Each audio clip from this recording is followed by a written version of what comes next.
This is game day. A day for the big players to battle for one trophy and the chance to become the 2019 Kawasaki Australian Superbike champion. 16 races, 6 rounds, 7 brands and 6 different racetracks around the nation. Now it all comes down to this. After one of the most epic, most thrilling seasons yet, we arrive at our final stop. It's round 7 of the Motul Pirelli Australian Superbike Championship here from Sydney Motorsport Park. Hello, Emma Francesco with you. Thank you for joining our coverage. Wow, what a 2019 season it has been, and just the way we like to see it, yet again, it is down to the wire. Never have we seen such close racing and such a close championship for the Kawasaki Superbike class. Last time out at Phillip Island really did have a bit of everything. We saw Mike Jones have his first DNF, same for Crew Halliday, and Troy Herfoss came out and shook things up. Coming into this round, he is the one leading this championship. As we have a look at the standings, as I said, leading Troy Herfoss only by 3 points over Wayne Maxwell in second and Mike Jones sitting in third position, 25 points separating the top 5. Mathematically, 6 contenders are in the fight for that top spot. And of course, out on track, the elbows are out, but up and down pit lane, tensions are very high indeed. So just to set the scene for you, thought I'd show you a little bit of a snippet of our championship contenders and what's to come. So I know you said you've got respect for Troy Herfoss, but how about Mike Jones? Look, I obviously, I've got respect for his ability on the bike, but off the bike, definitely not a lot of respect. The way that him and his team went about, in particular, not so much him and his team, him and Paul Free went about their attitude about the incident, down at turn 4 at Phillip Island in race 2. And he's still gone down the road that it was, I took him out, it was entirely my fault. Obviously, race direction, reviewed the incident and just brushed it aside because there's nothing to be seen. Well, I suppose the move that he made was quite aggressive, so I guess the responses are going to be aggressive in response to that. So at the end of the day, I've got my views on it, and I end up in the gravel, and I'm not very happy about it. So I'm not going to have much good to say about it. So as you can see, no love in the air between those two, Mike Jones and Wayne Maxwell, only tension. And the tension continued well after qualifying yesterday, a very unexpected qualifying session. And boys, it certainly threw a spanner in the works for Mike Jones. Thanks, Em. It certainly was. It was all about this man, Daniel Falzon, yesterday in qualifying. He scorched around the Sydney Motorsport Park venue in a 1:30.039 to take his first pole position since Darwin in 2017. He took the championship point and the Elite Roads pole position award and started race 1 from pole position. Troy Herfoss and Daniel's teammate Crew Halliday joined him on the front row of the grid, but it was Wayne Maxwell from the second row of the grid that blasted around the outside of turn 1 and took the lead early on. Yeah, he did get the jump, but it didn't take Falzon long to get back in front and try to show everybody what he could do. Remember, he hasn't won a race this year, so Falzon was giving it everything he had from that pole position. Jones started from the third row of the grid, but it wasn't long. He was up into third position, and then he used the straight line speed of the Ducati to start making his way forward. And it was good to see the top 3 contenders in the championship all in the lead group battling for position on track. Herfoss was pushing early on, trying to find a way past, but then Maxwell made his move into turn 1 at the end of the straight, and it looked at that point that he had the pace to hold it to the end. Back in the pack, it was Dominic Dillon and Matt Tooley having a race of their own through turn 9, the KTM corner. As the race went on, though, the lead group started to thin out. Jones came down the inside to take the race lead at exactly the same time that our pole position man, Daniel Falzon, crashed out on board the Yamaha YZR1M. Yeah, not exactly what he had planned for the afternoon, but that put Mike Jones in the pound seat and up front. Herfoss knew he had to pounce, went past the number 47, and that left him in a little bit of despair. But then Brian Starring worked to do, but he was there and thereabouts as well. Maxwell had problems. He had company, the Kawasaki man, and also Crew Halliday, who was meant to win this race, caught up to the back of that pack. Big trouble for the number 47 man, the man with a big chance in this championship, because the other 2 had bolted up front. Jones led the race, but Herfoss closed down a big lead in the space of 1.5 laps and was right on the tail of the Desmo Sport Ducati as they came through the final lap. He was looking to try and find a way past. The Ducati was too good out of corners and had too much straight line speed, and Jones took the win. He also takes the championship lead by 0.5 point over Troy Herfoss on the Penrite Honda, with Wayne Maxwell just holding on to third place in a late charge by Brian Starring, who took 4th, Crew Halliday in 5th. Well, fantastic effort by Mike Jones. Can he take the championship? We're not too far away from finding out as we have a look at today's schedule. Action-packed for you. It all starts with YMI Supersport 300 final race for 2019. The battle is on there for that championship between Senna Aegis and Max Stover, followed by Motorsports TV Supersport. Then the big one, the finale for the Kawasaki Superbikes, and then the final race for the Blue Crew Oceania Junior Cup. God, it's getting very windy down here. As I mentioned, of course, the YMI Supersport 300 class will be wrapped up not too far away, and Steve Martin caught up with some of the contenders earlier this weekend.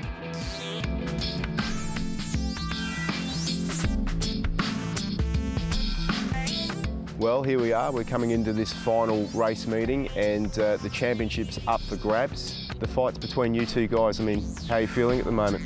Yeah, I'm feeling good coming into this round. I've been working hard and been working hard all year to try and keep the championship alive. What about you, Senna? How are you feeling? I struggled a bit all year. I've had to come up, get Max together to even give me a chance to beat Max here this weekend. And yeah, I've got it down to as close as I can going into this weekend, and I'm confident as well. It should be a really intense race, and I'm really looking forward to it. It seems to be this year that it's been a battle. Senna's winning one week, you're winning the next. I mean, you two guys have had some titanic battles throughout your racing careers. You've been racing together since you were 7 years old. Yeah, well, ever since we were 7, we've been on the track together, always next to each other, always banging bars. We talked a little bit at the start. Your Kawasaki mounted. How's your Kawasaki going to work on this track? It's come good in the last couple of race meetings at the start of the year. Stock suspension, limited revs, and it really was struggled. I really struggled against the Yamahas. Max and the front runners dominated towards the start of the year, and I've just clawed my way back. And now that we're a bit more competitive, it's just kept the racing alive. What about you, Max? Your Yamaha, you've been Yamaha mounted pretty much your whole career. You had a win last year in the junior class. Yamaha's done a great job. The bike that they've produced me or given me is fantastic. It gets through the corners beautifully. The question has to be asked. You guys are going to go to school Monday morning. How do you do all the celebration, get the Friday off, and then how does it all pan out? I mean, really? Yeah, we'll be packing up the trailer and going home and get my school bag out of my bedroom, put my lunch in and go straight to school Monday. Do the guys at your school actually know what you do? Do they know that you're on TV racing? Do they watch that, and then when you get to school they go, "Hey Senna, I saw you on TV"? They sort of get I ride, I feel my mates do it for fun as well, but they don't get the level and what it really is to a sport. They don't know how hard it is of a sport to do. It's sort of just maybe a hobby for them, but they don't really understand the extent of what we do. So. Well, in our minds, you're both champions. Best of luck. Thank you.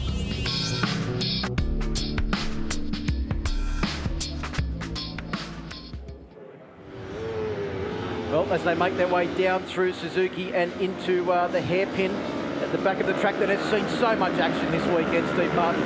The breaking into here in the second race for them this morning was unbelievable, and this race is going to be right down to the wire. As we mentioned, Hunter Ford will start from pole position. He's going to be a factor in this equation, but the championship challengers, Max Stover and Senna Aegis, will start from the first row of the grid as well. Row 2, Zach Levy, Brandon Demery and John Littris. That's a pretty strong row 2. Yeah, row 3, Yanni Shaw, Luke Johnson and Ben Baker. 2 of those guys have won races this year.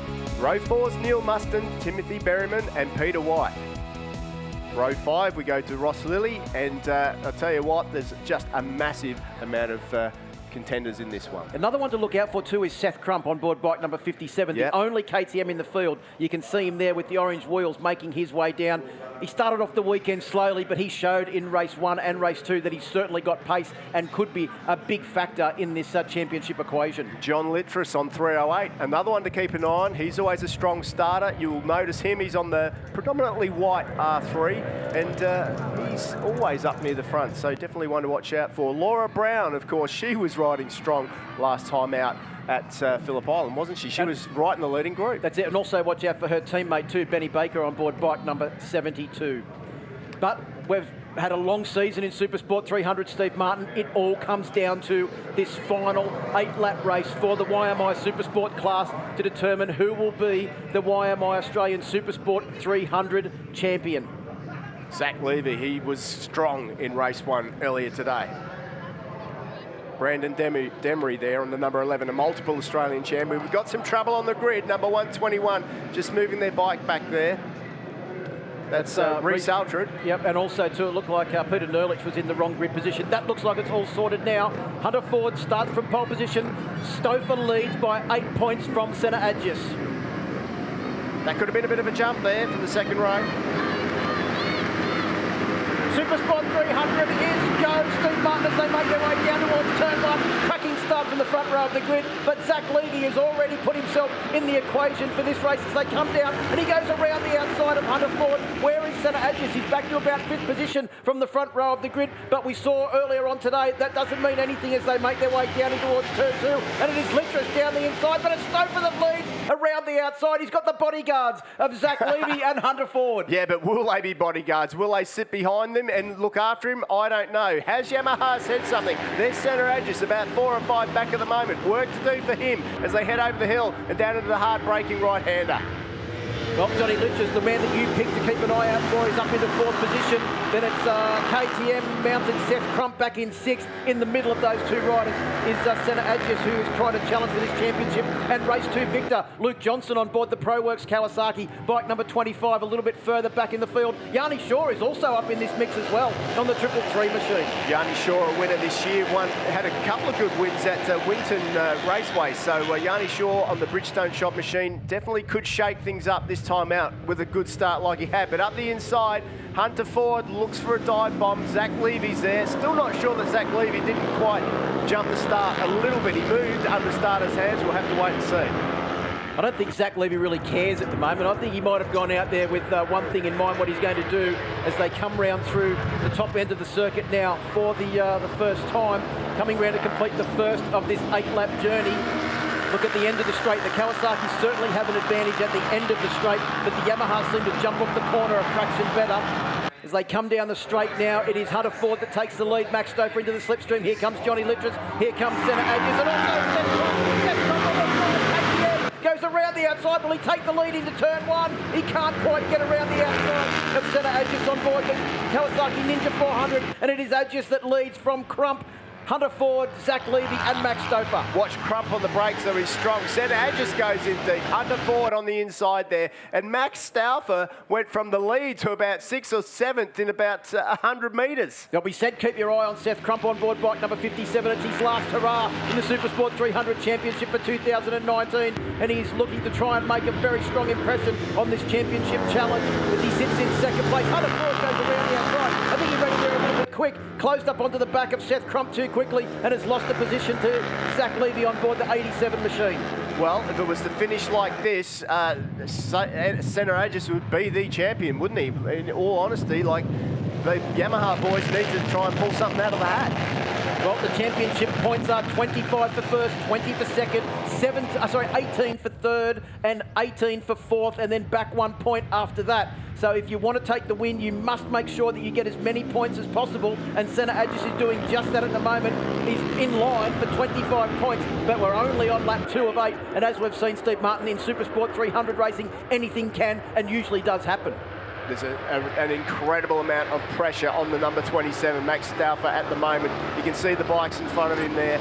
And boy, he can feel that pressure. He has to do something because you just can't sit in that position in this race. He's got to dig deep. He can't afford to let Senna, who's notoriously quick as the race goes on, get away like he is. Seth Crump pulls to the inside. You can see his KTM's got the run in the first part of the circuit. But Zach Levy is back into the lead. He used the slipstream to absolute perfection there. The former champion in the R3 Cup class has done a great job to get bike number 87, the Yamaha R3, into the lead. And here comes Seth Crump around the outside. The KTM's got the most race-like chassis of all of these machines, and he takes the lead on a good run into turn 2, so deep on the brakes. Seth's having his Seth's weekend here didn't start off great. He was struggling for pace, but I'll tell you what, he's certainly not struggling now leading this pack. He's found something and it's working well for him. A lot of confidence on the front of that KTM RC390.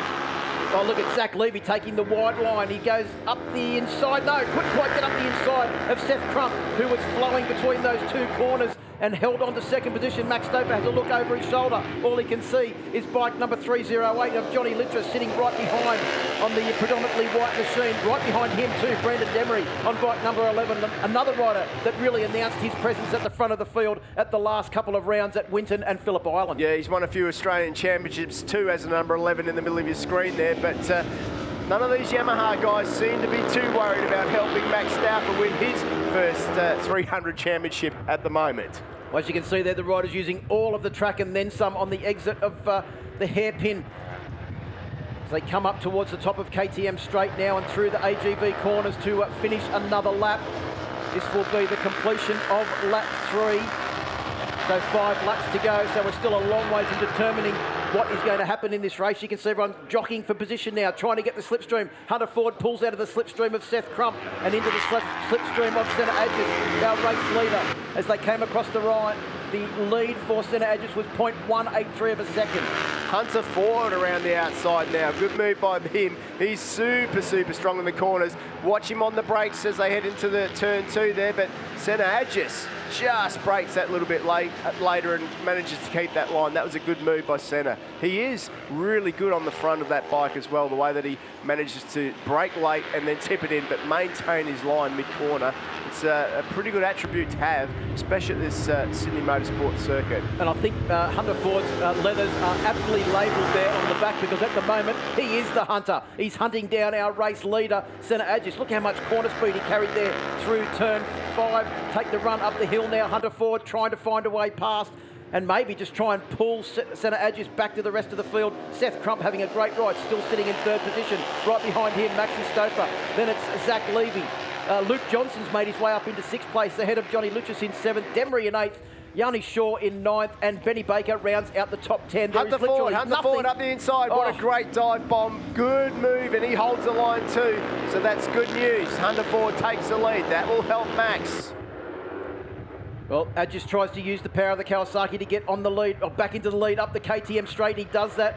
Hunter Ford's very quick through these corners, and you watch the R3, should be able to stay with the Ninja 400 on the run out of the corner at the start of the straight. He actually looks to be carrying more corner speed there too, Hunter Ford. Well, different lines there, like Senna went wider and managed to he stood it up and got on the gas on a different line, so he should be theoretically quicker down the straight. But look at that, Hunter Ford uses the slipstream, takes the inside. That's perfect positioning as they head into turn 1 to take the lead back, and he does. Good move there by Hunter Ford. Pretty even between the R3 and the Kawasaki 400, you would say, in the speed down the straight.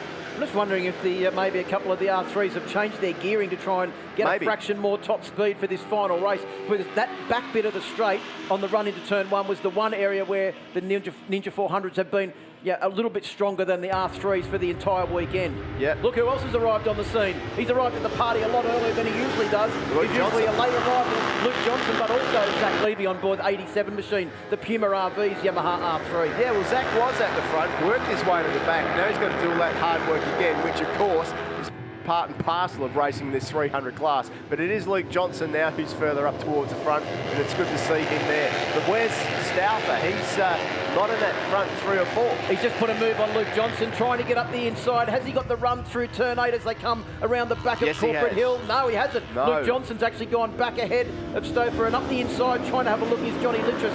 Can't quite get past Stouffer. Well, we're getting to a pretty critical part of this race now. Now's the time where Max needs to start getting into that front group. He hasn't really had an impact. He's been sitting at the back of that group, but he hasn't really started diving up the inside or around the outside or doing any moves. He needs to start getting used to doing those moves now, so that when the time comes on the last lap, it's a natural thing to do. So Seth Crump, what can he do in the slipstream here as he pulls out on board bike number 57? Zach Levy all the way over to the inside of the track. There goes Senna Agis. There goes Seth Crump threading their way through the Yamaha R3s at the end of the straight. Max Stouffer's well and truly in there. Here comes Luke Johnson as well. Tries to go around the outside of Hunter Ford. on the run through turn 1. He did get the better of Zach Levy on board the 87 machine, and he's now diving down the inside, trying to have a look up the inside of Hunter Ford. He hasn't got the same confidence on the front end as what Senna Agis has on board the race-leading bike number 81. Nice move by Luke Johnson there, just moving himself up into that third position. Didn't last long though, because Zach Levy just straight away and put himself into that third position at the moment. Good to see. He's very strong. Oh, he's gone back again. Seth Crump though, he's been pretty consistent in that fourth position at the moment, so you would think that as the race goes on, he could make his way towards the front.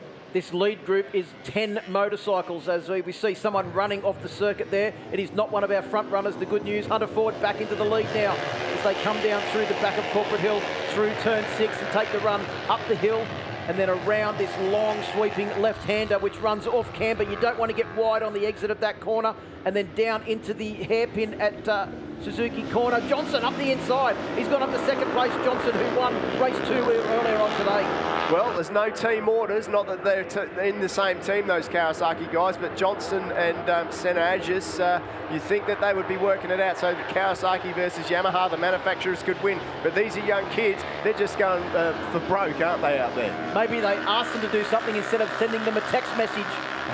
Maybe they did. Maybe that was the issue there. Laura Brown, is that Laura Brown in the back of the pack as well? Good to see her. She's really got some good pace since the Phillip Island round.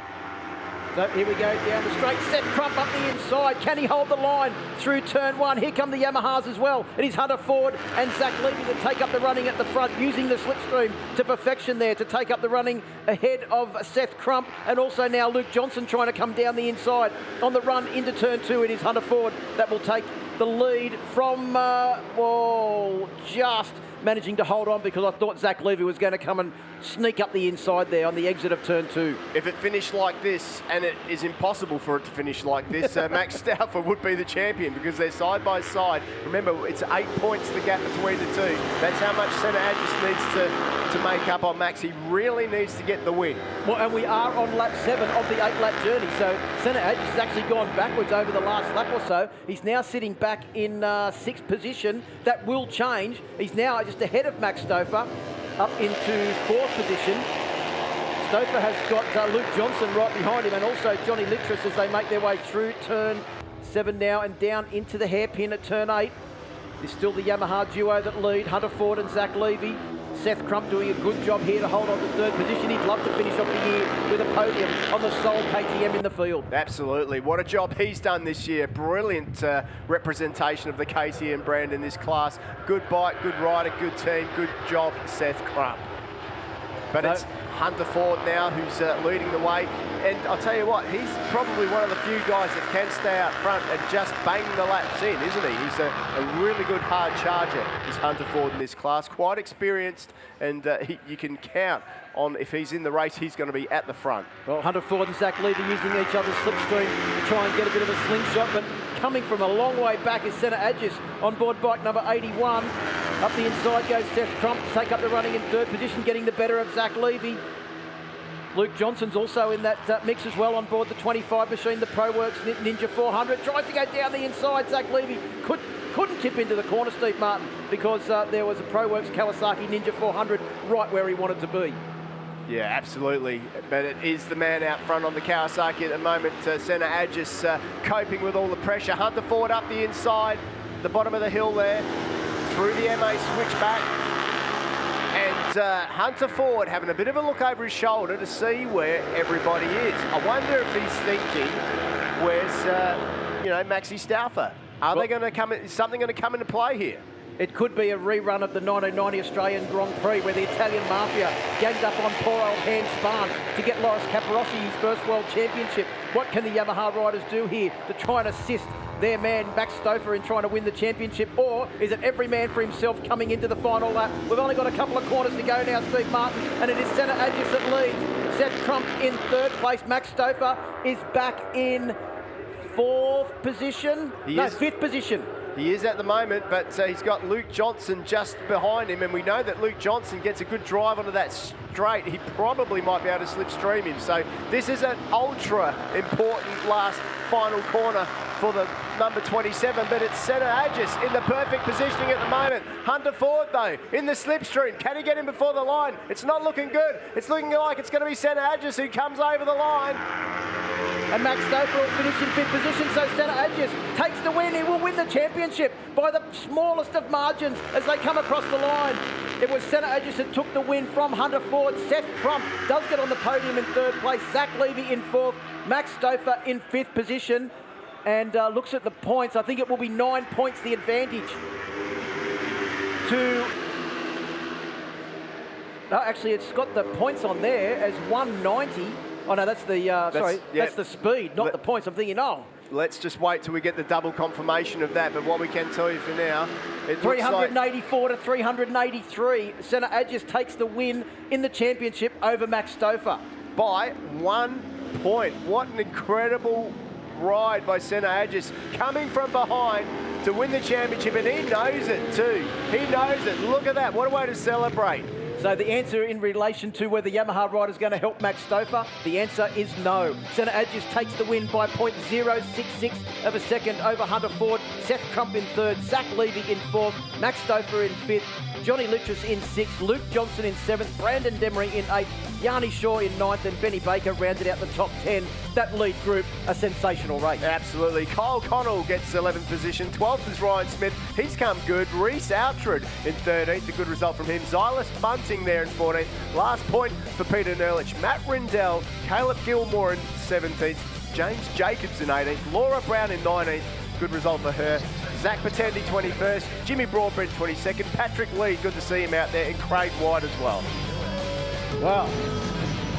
We'll come back, we'll hear from our top 3, but first a quick break and then we'll come back and all the excitement of the Supersport 300 Championship presentation.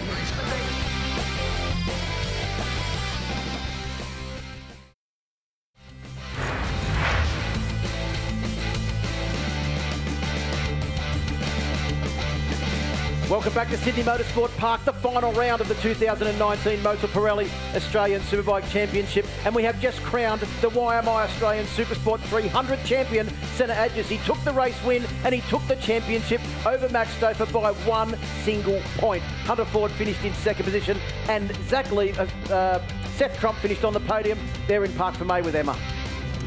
Ladies and gentlemen, let's hear it for your champion for 2019, Senna Agis. Wow, at such a young age, can you tell me what you're feeling in this moment? First of all, cheers to everyone for coming out. Awesome turnout. Mum and Dad to stick with me all year, put up with me, taking me to far to South Australia. The whole of ASVK, it's fun racing and all the competitors, and yeah, that's it. I mean, the journey this year has obviously been big, lots of double duties. You've obviously been very busy fitting in a school schedule, but take us through the last lap today. What was going through your mind thinking, I'm going to cross the line, I'm going to be a champion? I was like 7th on going into the first lap, and I thought I have to make something special here, and I come out of turn 9 first. Didn't think anyone was going to pass me into there, so yeah, it was a bit risky because I got slipstreamed down the line for the second in the last race, so other than that, yeah, I just took a breath and just hoped I could get there, and I got it done. Let's not forget tomorrow, you pack your bag tonight and you go back to school tomorrow, just like a boring Monday, is that right? Train, school. Ladies and gentlemen, let's hear it for him. We hope he has a really big celebration tonight and with his family. Senna Agis, your champion for 2019. Cheers. Okay, we'll get the guy that finished second, Hunter Ford. Well done, a very big weekend for you. Take us through that race. Oh, well, I just wanted to beat Senna, really. It was all just like who could make the win. It was who would get it to the line and tried our hardest. Senna wanted to let me pass the whole last lap, but I wasn't hacking it. Thanks, Hunter. A fantastic season for you. Yeah, thank you. Okay, well done. Give him a big round of applause. And in 3rd position for that race, Seth Crump. Great work. Nice and hot out there for you. Bit of wind now. Thankfully, no rain. Yeah, I would have probably preferred rain. I think I would have had a better chance winning. I think all year it's just been a bit of a joke, this class, and they've made a lot of rule changes, but they've never made a rule change for the KTM. So I think I've been riding really well just to be up there with them, and I just hung in there for that last one and think I did a pretty good job. Well, we think it's been a sensational clash to watch, don't we, ladies and gentlemen? Your top three, give them a round of applause. And just finally, a very big congratulations to Laura Brown for being the fastest female this week. And thank you to Richie and the guys at AGV. She'll be presented with this beautiful helmet. Yeah, congratulations to Senna Agis, our champion. Congratulations to him for the race win, and also Laura Brown for being the fastest female. Championship points, Senna Agis takes the win on 384, 1 point ahead of Max Stouffer on 383. Hunter Ford on 309 seals third place in the championship, and Seth Crump, that last result gets him up to fourth place in the championship, ahead of Yanni Shaw, Johnny Litchis in sixth, Brandon Demery in seventh, Zach Levy, Luke Johnson and Ben Baker round out the top 10.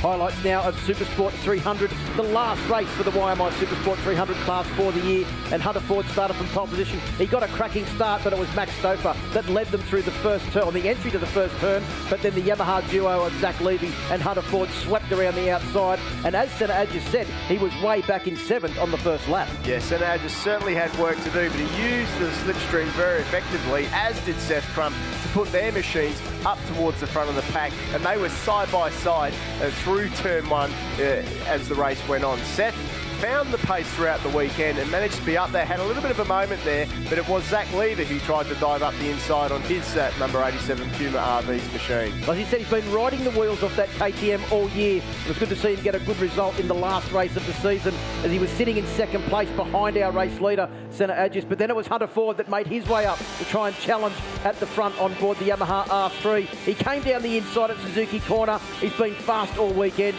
Hunter Ford, and no surprise to see him taking the lead in the dying stages of the race. Absolutely. The last person that you want to see behind you is Hunter Ford, because you know he will dive past you at every opportunity he got, and that is exactly what he did. But on the straight, coming towards the end of the race, Luke Johnson started to make appearance on his number 25 Kawasaki, winner in race 2 earlier today. He was making his way towards the front.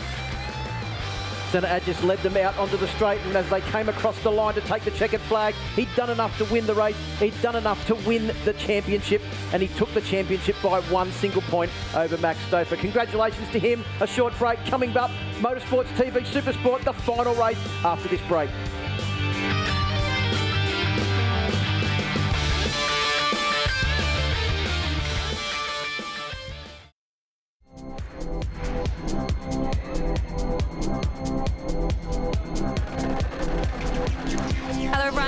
Welcome back to Sydney Motorsport Park. This is the final stop. It is round 7 for the Motul Pirelli Australian Superbike Championship, and I'm on the grid, a bit of a windy grid at the moment, but the sun has been shining all weekend, and no rain forecast at this stage until later on this afternoon, which is great news. We're just about to get into our final race, race 2 for the Motorsports TV Supersport class, which has been very exciting this year. The championship was wrapped up at Phillip Island by Tom Taparis, and our very own Steve Martin caught up with him earlier this weekend. Well, Tom, you did it. Champion for 2019 in the Supersport 600 class.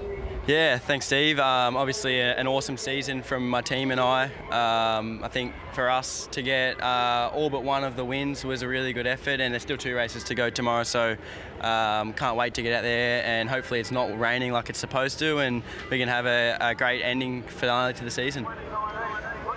What was it like when you got home and you woke up the next morning after that victory, that Supersport championship? It must have been a sensational feeling. Yeah, of course. The last couple of years, I've been trying to win. This is my 4th season now in Australia in racing, and been trying to win for all those times. I've come close every time. I've been second twice and got a third, and to finally get a win, championship win in Australia is really good. So hopefully I can head overseas and stay over there. Well, let's talk about overseas. I mean, we would hate to lose you because we love watching you ride that R6. You are so quick. But what does the future hold for Tom Taparis? You must have offers by now, and you must know what you're doing next year. Yeah, thank you. Of course I love racing here and whatever, but I think for me, I need to get overseas now while I've just won the championship. But to answer your question, I've got an opportunity now to get into the European Supersport Championship, which is just World Supersport minus the Australian round and the Thai round and the Argentinian round. So yeah, get over there hopefully and get into the World Supersport Championship and have a real crack. We'll see how we go. You must be pinching yourself with the thought of racing against those guys full time. We know that you spent a lot of time overseas this year, mixing it up, and everywhere you've gone, you've been competitive. I mean, what's that feeling like to know that you're as good as it gets? You can match it with the best in the world. I don't know if I'm as good as it gets, but yeah. Nah, it's been great. I got to do 2 wildcards in the World Supersport Championship, and both times I've improved. So yeah, it would be great to get over there full time, a variety of different tracks and whatnot, and really give it a good crack. So yeah, looking forward to next year. Hopefully it can all come together, and would love to get over there and have a real hot crack. Thanks, Tom. Thank you. 2 other podium possibilities that we didn't get a chance to mention before we just went back down to Emma there. Nick Limington on board bike number 27 has had a bit of a difficult weekend so far, and also Aidan Hayes missed out on the podium in race number 1 this morning by a very, very slim margin. He'll be pumped up at the last round of the championship in front of his home crowd. Absolutely. Really looking forward to seeing what Aidan Hayes can do. There he is on the number 46 fluoro machine out front. He was sensational in race 1. Best race I've ever seen him had. I know he's had a couple of podiums in the past, but the way that he rode that bike was really, really good. Keep an eye on Ollie Bayliss as well. We better mention him considering he came through the pack to get that last spot on the podium earlier today in race 1. So Ollie Bayliss on the number 68 machine, the orange liveried machine. You can just see it there in the background. Another guy to watch. Yeah, the youngest ever rider to compete in the Australian Supersport Championship. 15 years old when he started this year, and he's had an unbelievable debut year in the championship. But with a name like Bayliss, no surprise to see that the young man is extremely quick. Tom Taparis, the champion, will start from the first row of the grid with Tom Edwards and Jack Passfield joining him on row 1. Callum Spriggs, Aidan Hayes and Brock Pearson are on your row 2. Nick Limington out of 7th position. Ollie Bayliss and Jack Hyde join him on row 3. And it looks like it's a front 3-row lockout for the R6 with Reece Belling, Richie Dibben and Ty Lynch. Richie Dibben having a crash earlier on today, row 4. Yeah, Dallas Ski will start out the next row of the grid. I think I saw him out there on the grid as well too, so obviously that injury that he had at the crash at turn 2, not enough to keep him out of the final race of the season. Yeah, and there's Jack Passfield, of course. Everyone out on their warm-up lap now. The last moment just to make sure that everything's up to temperature, get the tyres right, get those brake pads up to temperature. If they've put new pads in, bed them in. It's also a good moment right now, Phil, where you can just like take that last breath. No one's getting in your ear. The race is about to start. You can start to concentrate on the next laps ahead. We've decided the champion, Steve. We've decided 2nd place in the championship. 3rd place in the championship is still well and truly up for grabs with a couple of riders in contention. Nick Limington, Ollie Bayliss in contention there as well, and Aidan Hayes is certainly in that mix on board bike number 46 as we get ready to go racing for Motorsports TV for the final time in 2019. Tommy Edwards taking his time to get up to the grid like he did earlier today. There he is. I was going to say he didn't do a stoppie like he did before, but there he did, right on cue, pulls into position. Looks like everybody has taken up their positions on the grid. So, Taparis, the champion, starts from pole position. Motorsports TV for the final time in 2019. Race 2 over 11 laps. Supersport is go as we make our way down to turn 1. Tommy Edwards gets a cracking start from the front row of the grid, and coming through the field it looks like Callum Spriggs is also going to go and try around the outside. He'll slot back into 4th position now as we take the run through YMI and down towards turn 2 for the first time. Brock Pearson's also got a good start on board bike number 17. Yeah, well, Brock Pearson's got nothing to lose now. He's wrapped up that 2nd in the championship, so let's hope that he can fire it up. There's Aidan Hayes. Not as good a start as he would have liked, but up the inside for him in the middle of the pack at the moment, working his way forward, trying to get a podium on home soil for him. Well, Edwards has pulled the ears back and he has gone off like a cut cat as they make their way through the first couple of sectors of the Sydney Motorsport Park layout, the 3.93 kilometre version of the Sydney Motorsport Park venue. And Tommy Taparis has closed him down now. Passfield has come along for the party, and Callum Spriggs. We've got a lead group of 5 as we make our way up through the YMI corner and around back into the view of the big crowd here at Sydney Motorsport Park for the final round. Yeah, it's good to see so many people coming out to watch this one. He's going to be a cracker, and it is still Tommy Edwards. Remember, he's fairly new to the 600, so he is a very, very quick learner. And talking about improvers, Jack Passfield what a ride he's coming. He's come from nowhere midway through the year to being a contender now. Yeah, scored podiums last time out at Phillip Island at round 6 of the championship and has been on the pace ever since. Callum Spriggs has been a sporadic appearance this year. He hasn't competed at all of the rounds, but when he has, he's been well and truly in the mix for podium positions. And Brock Pearson, good to see him get off to a good start. That's one thing that's held him back this year. He usually doesn't get a good start and has to work his way through the field. The one thing that's been noticeable about Brock Pearson in 2019 is his end of race pace. Yeah, he has. He's one of the few guys that can just keep banging those laps out. So he's in a very good position at the moment for about lap 8, lap 9, because that's when he seems to be able to manage the tyre situation better than some of the other guys out there. So he'd be feeling pretty happy sitting where he is position-wise at the moment. So it is Edwards that leads on bike number 64, the Yamaha YZF R6, the Bike Biz machine, with Tom Taparis on the Landbridge Transport Yamaha right behind. There's Chris Quinn, one of the most experienced riders in the field, been racing Supersport for about 12 or 13 years. Unfortunately, we've got one back in the pits. I think that might be Brody Maloof on board bike number 18. That's unfortunately looked like he had a problem, was late out onto the grid. Yeah, he started from pit road, didn't he? So. Yeah, so some problem there with the machine has held him out of the last race of the season. But this is looking pretty impressive so far for the man out front, Tommy Edwards. Normally by now, Tom Taparis has made his way past. Oh, we've lost one in the background. We've lost a couple. Is that Bayliss? That's Ollie Bayliss waving goodbye to his bike with Aidan Hayes. So Hayes and Bayliss out at turn 9. You could see they were having a big duel on the brakes down there into the hairpin, and unfortunately they have both crashed out. They may be able to remount and continue on. Well, I reckon Bayliss nearly could have run to his bike. It was coming back to him. So unfortunately, it was almost standing up. Yeah, well, if he waved goodbye to it, he should have given it a come here, and it may have. Anyway, back to the front, and a little bit of a gap now for the number 64 out front.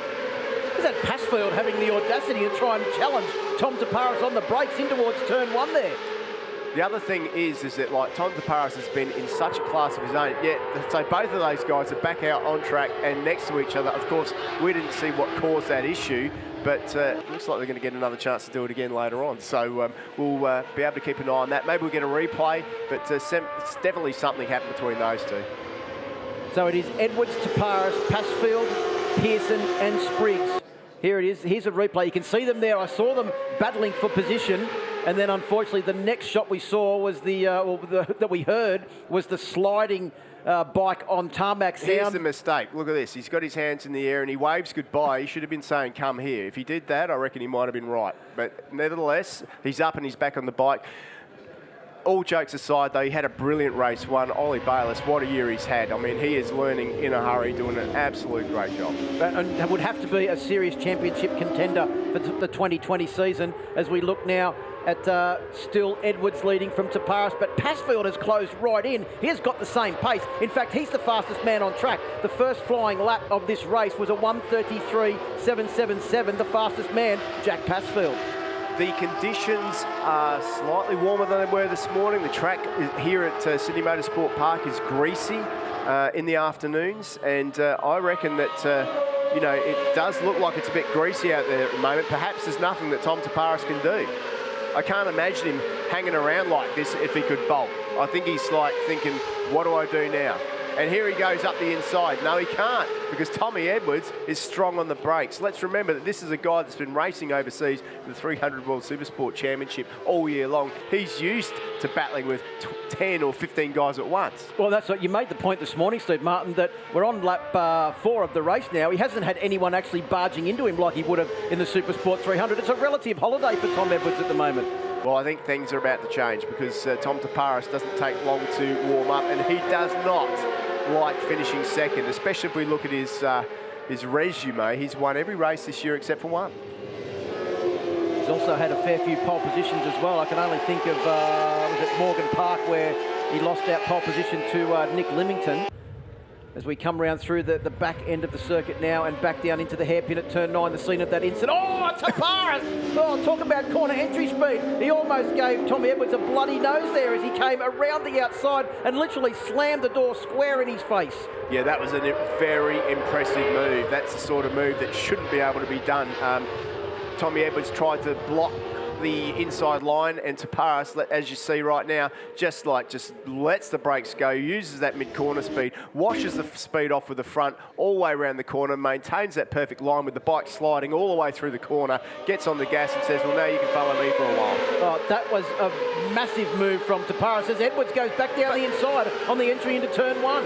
That's a brave move from Edwards. Now he's saying, now I'm starting to have a bit of fun.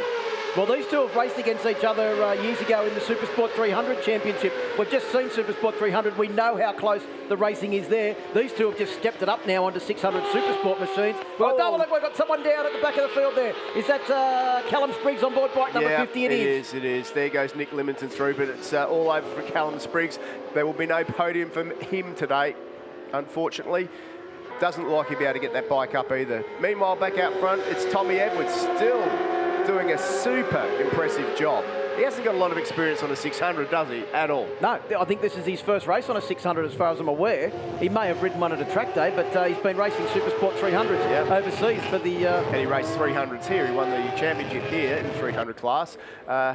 Boy, this is super impressive from Tom Edwards. Up the inside this time goes Tom Taparis. Just going to show you he can go any line into turn 9 that he likes. Down into the hairpin, it is Taparis that once again takes back the lead. But I tell you, we're talking before about Tom Taparis is on the brand new Yamaha R6. Tommy Edwards on the older model Yamaha R6. Obviously a well-developed bike from the Bike Biz team, but there's no shortage of top speed on board bike number 64. Jack Passfield's got himself in a good position at the moment. There's pretty much daylight between him and Brock Pearson back in 4th position. So it's looking like he's in a pretty good spot for a podium at the moment. It's going to be interesting to see what sort of speed that Brock Pearson has got towards the end of the race. And just advice coming through that the incident at turn 9 between Bayliss and Aidan Hayes is under investigation from Race Direction. Yeah, as you would expect, because both of those guys didn't crash on their own. They came together, so it's a matter of who was on the inside probably caused that one. Under investigation post-race, and I'm pretty sure that there'll be 3 views of that. Each rider's view and then the view of Race Direction. That'll be right. So it is Taparis that leads Edwards. An exciting finale to the Motorsports TV Supersport Championship for 2019. Our world-class rider who's won the championship here at home, and our world-class rider who's been doing the job on the world stage in Supersport 300 racing out front now with Jack Passfield, the fast learner that's been on the podium multiple times over the last couple of rounds in a solid 3rd place. That just goes to show you how good Jack Passfield's doing at the moment, to be able to mix it with the quality of the riders up front. Jack Passfield's put himself in a really good position, and I'll tell you what, he'll be learning a few tricks being this close to these guys as well. As they head up the hill now, up the KTM straight through the AGV flip-flop there. All just on the edge of the tyre as they head onto that main straight again. Tuck in down the Model Pirelli straight. This seems to be where Tommy Edwards is able to get in the slipstream and just slipstream past. But I reckon that Tom Taparis has put the hammer down this time. He's gone through lap time-wise, 33.8. He was half a second a lap quicker than the man behind him. So Tommy Taparis has decided to put the hammer down. But he also said at the end of race 1 that he went pretty hard pretty early. His tyres were gone at the end. Maybe he's played a little bit more smarter game in this one race strategy-wise. He's held back a little bit in the first couple of laps. Now he's starting to apply the pressure, but looks like Tom Edwards has got the pace to go with him as well. And just on Jack Passfield, before his podium at Phillip Island at the last round where he got 3rd in race 1, he was then 4th in race 2. His best finish in this class was 8th. It has been a miraculous end-of-season improvement for Jack Passfield. Whatever he's doing, keep it up. Yeah, well, he's got some good people in his pit box down there. Sean Sutcliffe is my old technician, so Sean Sutcliffe knows how to win around this circuit, so maybe Jack would know how to deal with difficult riders. Absolutely. Ollie Bayliss back on track after that incident at turn 9. Looks like he hasn't got a foot peg. It's going to be interesting to see. We're watching Ollie Bayliss on track. He's had that incident at turn 9. Emma's in the pits with his dad, Troy Bayliss. Hey, Troy, bad luck for Ollie there, but great to see you got a podium today, and all in all, a great effort for 2019. Yeah, it's been a good learning year for Ollie, and he's had some really good results, so I'm very happy for him. It's a little bit of a shame that him and Aidan have had a little coming together there, and they've both had a little crash, so, they're back out and going, but it's been good. But, very importantly for this afternoon, the stage is set for Mike to hopefully have the ride of his life, and we're hoping that, everything turns out. Do you think he can get it done? Is he going to be the champion for 2019? I'd like to think so. He's in a good frame of mind, and the team's been working great around him. We've got a lot of supporters here this weekend, and of course I wish him the best, and I wish everyone the best, really. It's been a pleasure chatting to you this year. Thanks, Troy. Cheers. Looking at Ty Lynch there, having a good battle with Andrew Edser. Andrew Edser, one of the very few non-Yamaha riders in this championship in 2019. Yeah, not many Kawasaki's in the championship. Not as many as there used to be. The Yamaha just seems to be an all-round easy privateer bike to have. So perhaps that's the reason. Probably a little bit newer design as well than the Kawasaki. But nevertheless, I'll tell you what, if Tommy Taparis was on that Kawasaki, he'd still be up the front. Also, I think it's been a great showing from Suzuki this year. They were showing some great pace in the hands of Reid Batty. Unfortunately, he was injured in the race at Winton and has taken no further part in the season. But hopefully we'll see him back in 2020 as well. He is in the paddock this weekend and probably looking for a ride to get back to the front of either the Supersport or Superbike fields for next year. Up the inside goes Edser on Reece Belling. He's on a bit of a charge, isn't he, at the moment, Andrew Edser? But Belling strikes straight back the Victorian bricklayer, doing what he does best, and that's riding a motorcycle. It's the old, you can't be fast in and fast out. You've got to be one or the other. Well, look at Edser on the ZX6. He's so strong on the brakes, isn't he? Just zipping past everyone there. He's on a bit of a mission. And right on the back of that group is Avalon Biddle on board bike number 51. That bike was on fire in pit lane. And you're literally on fire, wasn't it? It was literally on fire. And first man on the scene with the fire extinguisher, Troy Bayliss, put the fire out. Jeff Dillon, her mechanic, has done a great job to get the bike up and running when it looked like her weekend may have been finishing after practice 2 on Friday. Up in smoke. But nevertheless, good to see Avalon Biddle out there. She's put in some really strong performances in this Australian Motorsport TV Championship. And as you mentioned earlier, Steve, it's great for the second year running to have the reigning New Zealand Supersport champion come over and compete in the Australian Supersport Championship. Yeah, absolutely. Gee, Edser wide then. He's really strong on the brakes, but it looks like he just may have overdone a little bit there. He really did the double apex at turn 2. Yeah, and a little bit more. Reece Belling up the inside. These two guys are having a really good crack at it, aren't they? Pretty impressive stuff. Just looking at the points too, I think with that incident between Aidan Hayes and Ollie Bayliss over there at turn 9, I think what that will do is secure third place in the championship for Nick Limington. Currently sitting in 6th position, and after an up and down season, a couple of difficult rounds, that's a good result for the young, hard-charging South Australian, the only man at the moment to have taken a race win from Tom Taparis this year. Yeah, absolutely. We haven't mentioned Nick much this race. He's having a bit of a lonely race on his own back there in 6th position, but this is a good cementing year for him to get third in that championship. Back out front, though, I noticed that Tommy Edwards has just done a 33.7, 0.3 quicker than Tom Taparis. So he's on a charge again. This could go down to the wire.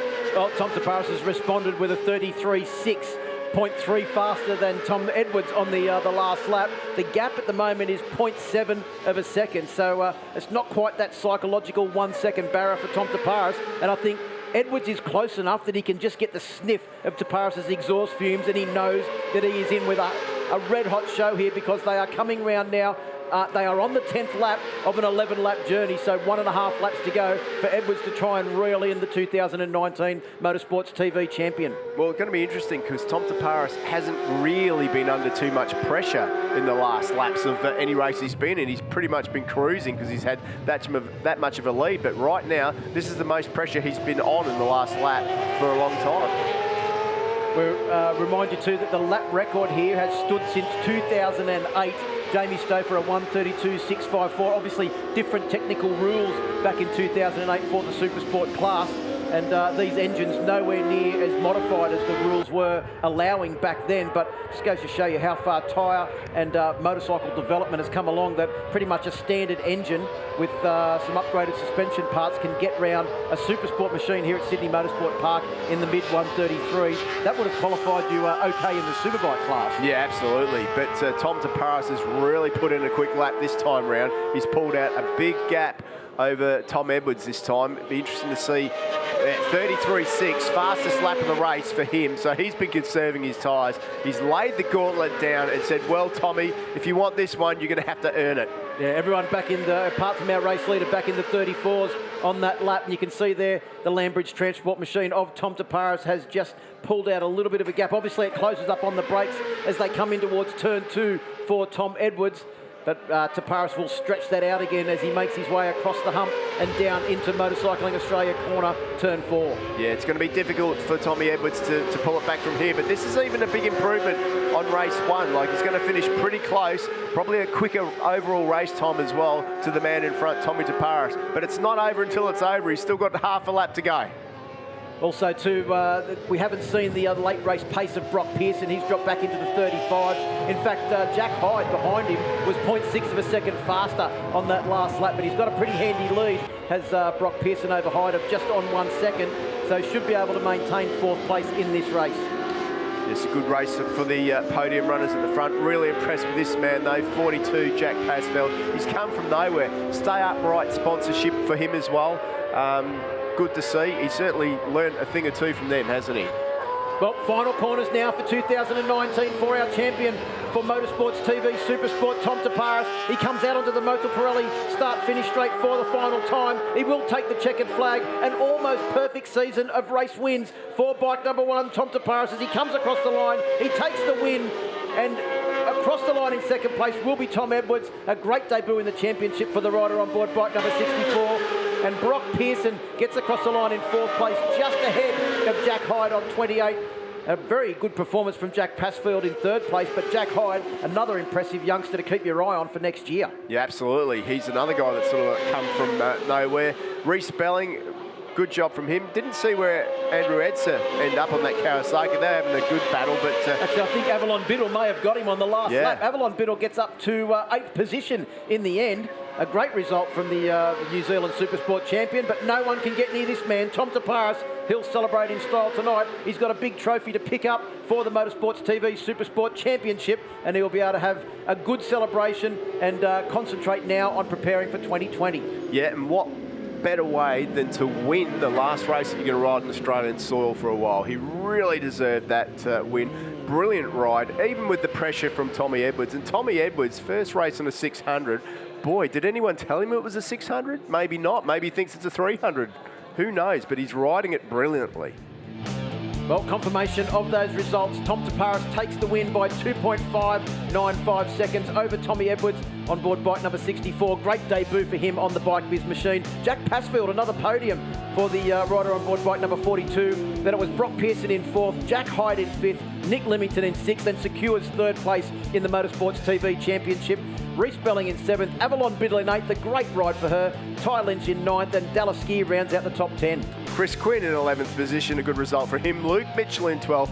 Aidan Hayes didn't nearly get on the podium like he did in race 1 today because he came down with Ollie Bayliss. They finished 13th and 14th together. Andrew Edser had an off, which ended his vault. So did Callum Spriggs, and Brodie Maloof didn't finish the race. Well, our top 3 will be down with Emma in just a moment, but there's some celebratory burnouts from 1st and 2nd in the championship. Can't wait to hear from the top 3. We'll join them after this break.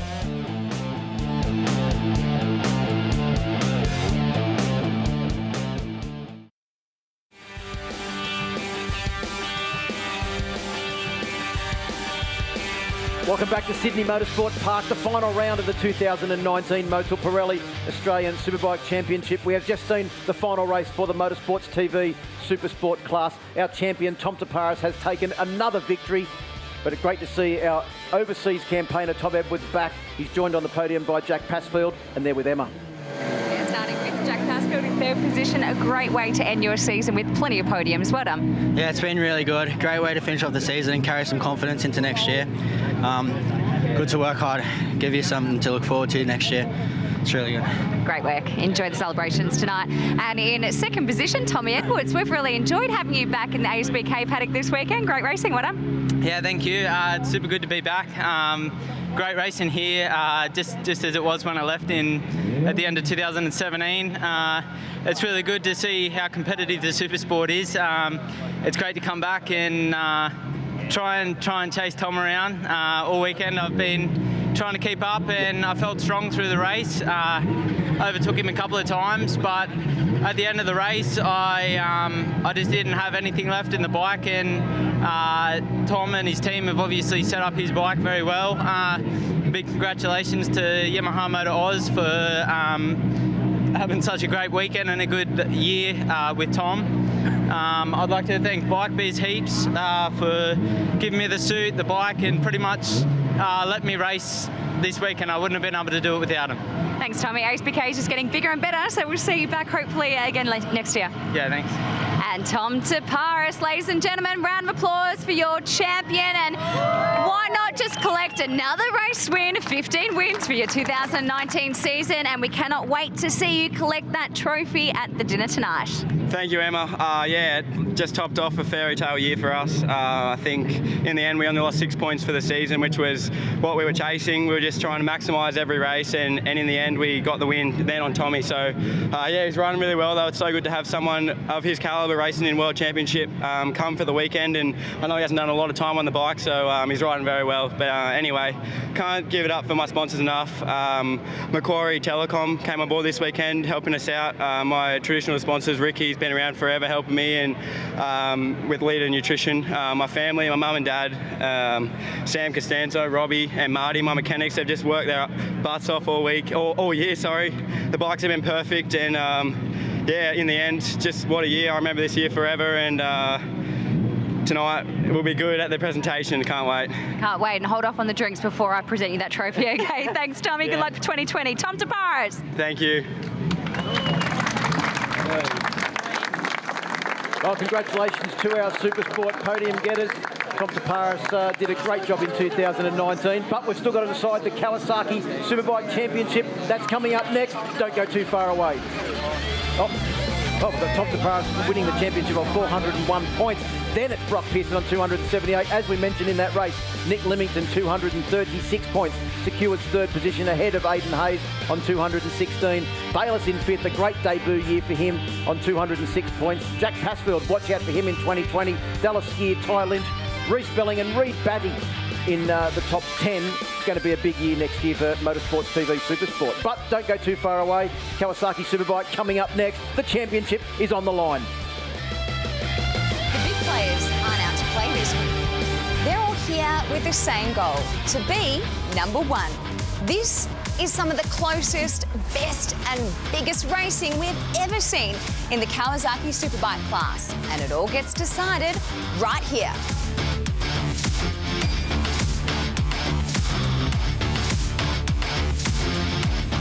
Troy Herfoss, this is it. Final round, 2 final races. I mean, it's great for the fans, but did you expect it to come down to the wire yet again?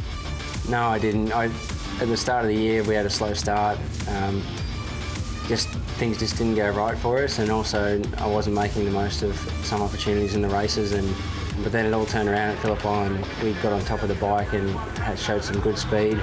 And then the famous touch between Wayne and Mike, I come out of there with a lot of luck on my side, and now the momentum's swung and we're here and I'm leading the championship. It's a bit hard to believe, really.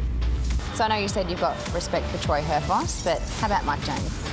Look, I obviously, I've got respect for his ability on the bike, but off the bike, definitely not a lot of respect. The way that him and his team went about, in particular, not so much him and his team, him and Paul Free went about their attitude about the incident, down at turn 4 at Phillip Island in race 2. He's still gone down the road that it was, I took him out and it was entirely my fault. Obviously, race direction, reviewed the incident and just brushed it aside because there's nothing to be seen.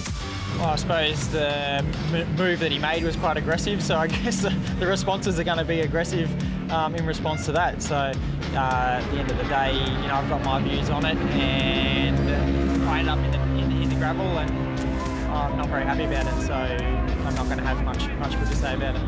Crew Halliday coming back onto a Superbike at the start of the season. Did you see that you'd be in this position at the end of the year? To be honest, not really. I said to the team when I signed the contract, this is sort of like a stepping stone back into it, but then we start to get results, and I think the 600 really did help me, come back onto the 1,000, pick my corner speed up, and it's just one of those things where we've been more consistent than I ever have on a Superbike, and we're here at the end. I've made my first mistake at the end of win and then one more at Phillip Island last round, but you know, we're still in it for the title chase, and it's going to be interesting come Sunday. When the race starts, it's not only about who's the fastest rider, it's about who knows how to race the race and get the checkered flag first. It's going to be pretty full on, you know, there's definitely elbows going to be thrown out, there will be some words probably said in that pits afterwards, but it's definitely going to be aggressive racing, you know, and I'm looking forward to it and all for that. We've been super strong, we've pushed for the wins, and when we've been at the front, we've been able to fight. The 2 races I've lost out of the last 6 have been by 0.0 something, so not much. So yeah, basically we're going to be right in it and push right to the end. I think that this is going to be a tricky circuit to pass on. The competition's very strong. Everyone's as fast as each other. So one advantage that we've got is that the combination between my bike and myself, we're quick in a straight line. And so if I work on getting our last turn well, that'll be a good place to pass for me. If it comes down to the last few laps, I mean, I don't think any of us really care if we finish second or third. We all want to win it, so I know that's the way I feel, and you can be sure that if I'm there within striking distance in the last few laps, I just have to have a go.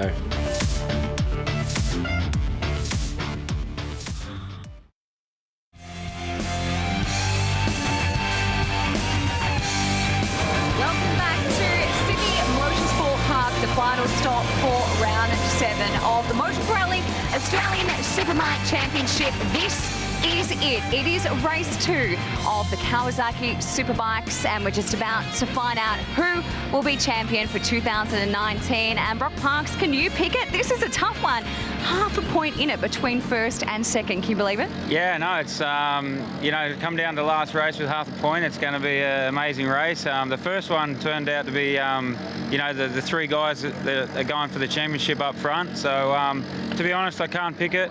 You know, some guys have already been champion and some haven't. So, you know, when the pressure's on, that's when it counts, and we'll see who pulls through. Thanks for being with us this week and in contention for the Asia Road Racing Championship at the moment. What do you think is going through the mind of these guys at the moment? Yeah, I think that, you know, they obviously they want to stay on the bike, and I guess it's nervous times. I'm just sort of trying to stay out of their way, but, you know, here on the grid, it's you can feel the pressure amongst the boys for sure. Thanks for coming. Enjoy. Okay, feeling the pressure, but I'm going to try and jump in there and see who I can chat to. Troy Herfoss, best of luck just quickly. So we'll come down to this. Yeah, this is it. One race championship, basically. So, yeah, all the best to the other guys, and hopefully the race is half as exciting as the last one, but I hope the result's a bit different, but we'll see. All the best to you. Go get him. All right, we've got lots of Troy fans out there, it looks like. Okay, let's head over to Yamaha. No, Cruz just getting his helmet ready. Why not head over to Wayne Maxwell? I'm going to see... Yeah, he's smiling. He wants to chat. Wayno, there's nothing left to say, just final thoughts. Look, it's been an amazing journey. Proud of everyone in my team to get us into this position, and yeah, one last roll of the dice. And we're proud of you too, mate. Go get him. We're going to head further down because the guy that's leading this championship, we just want to chat to him really quickly. He's only leading by half a point, and we're going to get out. We're going to let him focus. We're going to be respectful because it's all or nothing. The championship is on the line for this race. We just wish him the best of luck. Ben Henry, wishing you the best of luck. Good luck for this one, mate. Thank you very much. Final comment? We're going to win. We're going to win. I like it. That's nice and simple. Freebie getting the tyre warmers off. Let's see who else we can chat to quickly. Might just get some comments from Dale Breedy. From a scale of 1 to 10, how nervous are you? About 20? No, we're good. 1, ready to go. He can get this in the bag? Yeah, well, you can do it, yeah, for sure. All right, might just quickly get some comments from Honda while they walk off the grid. Joshy, we've loved watching this here. Good luck for this one, mate. Go for a podium. Thank you. On you, Joshy, from Team Suzuki Extra. Matt Walters, on you, mate. Good luck. Fantastic season for him. Top privateer, looks like. Yamaha Racing Team boys, Dylan, Crew Halliday. Not in contention for the championship anymore, but he's had a fantastic season. Yes, he has. Yeah, it's been pretty good. A bit unfortunate about the last one, but see what happens after this one, I guess. All right, guys, I'll be giving you the updates and all the goss from pit lane. This is it, the final race. I cannot pick who's going to win this championship. I cannot believe it is down to the wire. Here we go. It is the final race for the Kawasaki Superbikes. Over to you, Phil Harlem and Steve Martin. Well, what an absolute cracker of a race we're up for, but what a circuit the Sydney Motorsport Park is. 3.93 kilometres in length. It's an absolute fastest corner into 200 kilometres an hour, fourth gear. You've got to be really deep into there and really brave because you slide the bike all the way out of the exit and into turn 2. It's tricky there and it's easy to crash. A quick shift up through the box into third gear and keep it steady on the res. Accelerate hard over the hump and down into the MA corner. You've got to be really careful through there. Hold it tight on the exit and a really quick flop through to the left. Watch the front, easy to lose the front there. Drive up the hill, hard braking, overtaking opportunities into here, especially in the last part of the race. Drive up to the old corporate hill and around the left-hander. It's blind there. Not too much of an opportunity to overtake, but turn 8 on the last lap. Watch it there. There's plenty of opportunity there. Just single file up through AGV and flip-flop into the next right. But there are opportunities to get through the middle on the inside here. Keep a key corner on there. The last part of this circuit is going to be really critical, and I'll tell you why. Because if you get out of that final corner, and we've seen it with Mike Jones, if he can lead there, he's probably going to be the one that can get over that line and win. But there's plenty of guys that are going to want to stop him this time out. He leads by half a point, but I'll tell you what, it might not be that way in half an hour. Well, the riders are on their final warm-up lap now before the start of the final race for the 2019 season. Daniel Falzon starts from pole position. He's joined on the front row of the grid by championship contender Troy Herfoss and Crew Halliday. Row 2, of course, it's Wayne Maxwell with Mark Chiodo. Great qualifying from him and Brian Starring. Keep an eye out. He was close last time out. Mike Jones, championship leader, starts out of position number 7 on the third row of the grid, along with Josh Waters and Glenn Allerton debuting the brand new BMW here this weekend. Matty Walters, he's always a hard charger. Damon Rees is fast this weekend, and Lachlan Eppers is having his best ride in a while.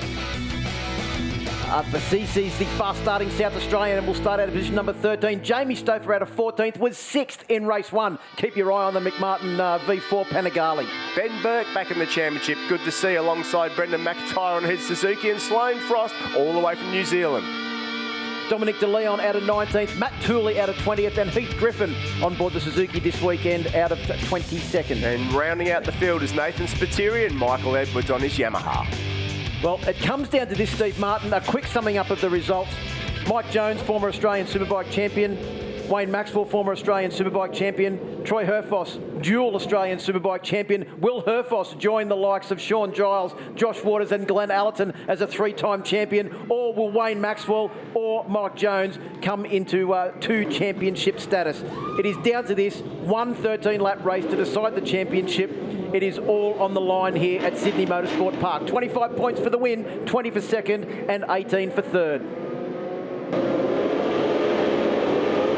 Superbikes that go for the final time in 2019. A great start from the second row of the grid from Maxwell. Once again, can he sweep around the outside like he did in race 1? He does. And he leads the field through turn 1 for the first time. And hear the cheer go up from the grandstand. That's a great move. And look at also Troy Herfoss is up there too. And Mike Jones has gone from the third row to second into the Kawasaki corner. What a big move by him. Herfoss already up the inside of Jones as they come out of turn 2 for the first time. Jones had to stand the Desmo Sport Ducati up because Herfoss wasn't taking no for an answer. Absolutely no room there, but at the front it's the 3 players in this one with Daniel Falzon in 4th position from pole. Crew Halliday right there. Josh Waters has also got off to a cracking start on board bike number 21. Brian Starring right behind him. Also Mark Chiodo's got off to a good start on the second of the Penrite Hondas, bike number 30, as the field streams their way up towards the back of the circuit now at turn 6. It is still Maxwell that leads from Herfoss and Jones. Our top 3 in the championship, our top 3 in the race.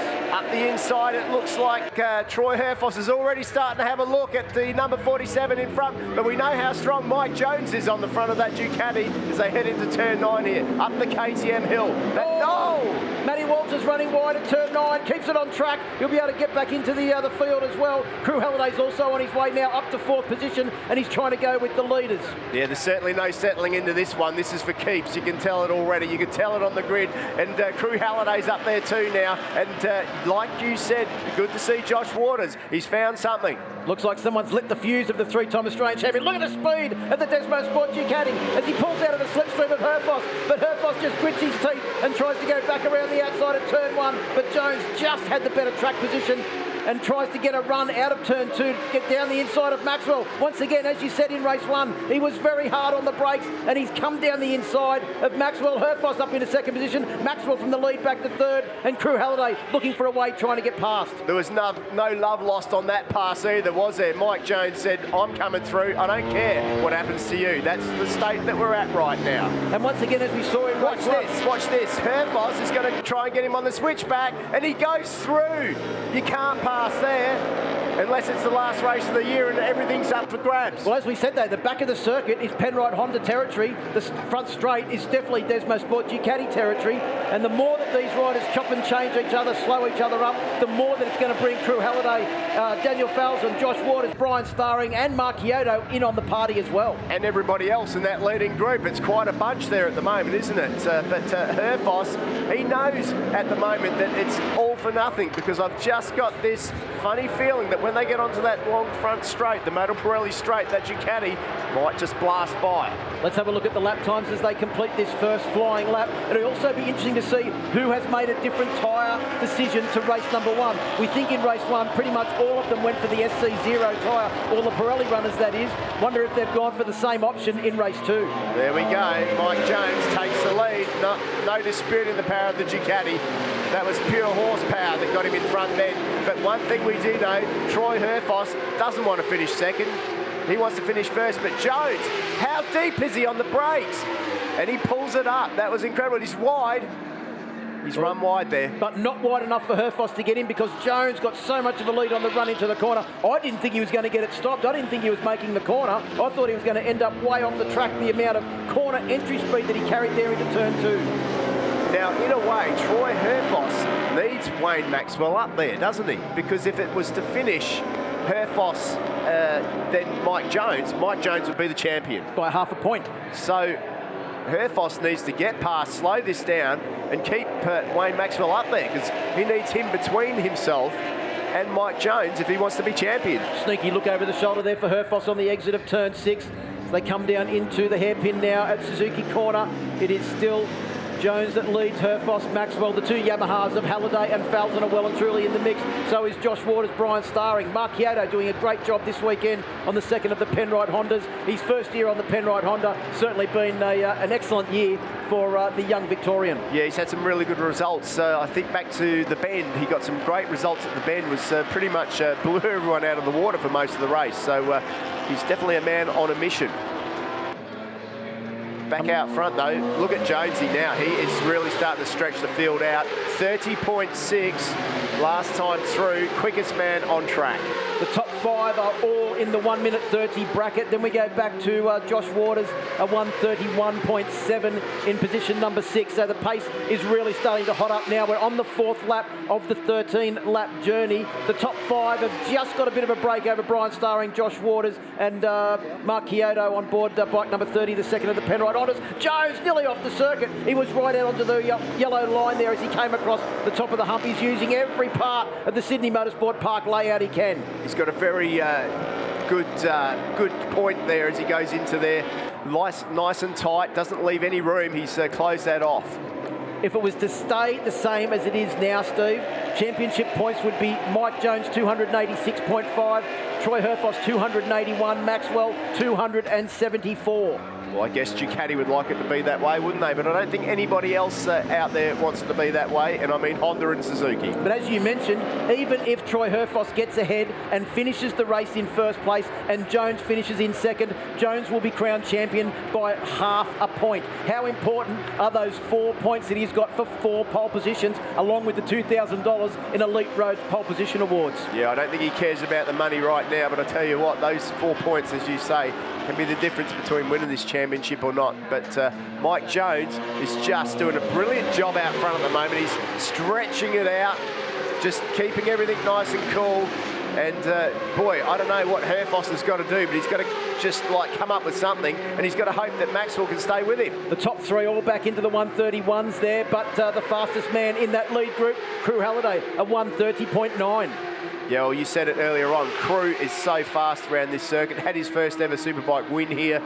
He knows what it takes. And he wouldn't have been very happy with race 1. He's in a much better position now. Championship's probably out of his grasp. But I'll tell you what's not out of his grasp, and that's glory here today. So he will give it everything it's got. Keep an eye on him towards the end of the race. We're on lap 5 of the 13-lap journey up towards the back of the circuit at YMF corner, turn 6. It is still Jones. Bike starting to move around a little bit over the bumps there. That's the first time that the Desmo Sport Ducati has looked a fraction untidy on the entry into that corner. Yeah, a little bit. That's basically the front is planted, just the back is just moving around a little bit over the braking bumps there. That's because he's on the absolute limit. He's really in the zone and riding that bike to the limit. And the other guys are too, to stay with him. I mean, there's nothing left out there at the moment. No safety margin. These guys are playing for keeps. It is both feet all the way over the edge of the cliff kind of stuff at the moment. And there's a little bit of gap starting now to develop between Jones and Herfoss at the front of this pack and Maxwell, who's fending off the hard-charging Crew Halliday and the pole man Daniel Falzon on board bike number 25, who's had a smile on his face all weekend. He's just secured a job as a paramedic with SA Ambulance as well. His dream job, and he's been on the pace here all weekend. Yeah, and although you say there was a bit of a gap, it's closed back down again. Not much in that. Tyre to tyre at the moment, so good to see that he's there, and that gap down now to just a couple of tenths. There was 3 1/1000ths of a second between the lap times on the last lap between Jones in the lead and Herfoss in second place. Then we go back to Maxwell, a 31.3, 31.2 for Halliday, and a 31.3 also for Daniel Falzon. So the leaders on that lap about half a second quicker. So we're at the point of the race now where the grip of the new tyres probably disappeared. They're riding on the setup now, and the tyres for sure are starting to move around. It was at this point in race 1 that we saw Troy Herfoss have more mid-corner speed, especially through that middle part of the track, and I'm starting to detect that that's the case now. So Jonesy is pretty much slowing him up around this back section, but when he gets on the straight, that thing's just a rocket ship. Here we go up the KTM straight on the 6th lap. So we're about half race distance, or coming up to half race distance now, with Jones leading Herfoss. Just a recap of those championship points: 286.5 at the moment to 281. That's your live championship score.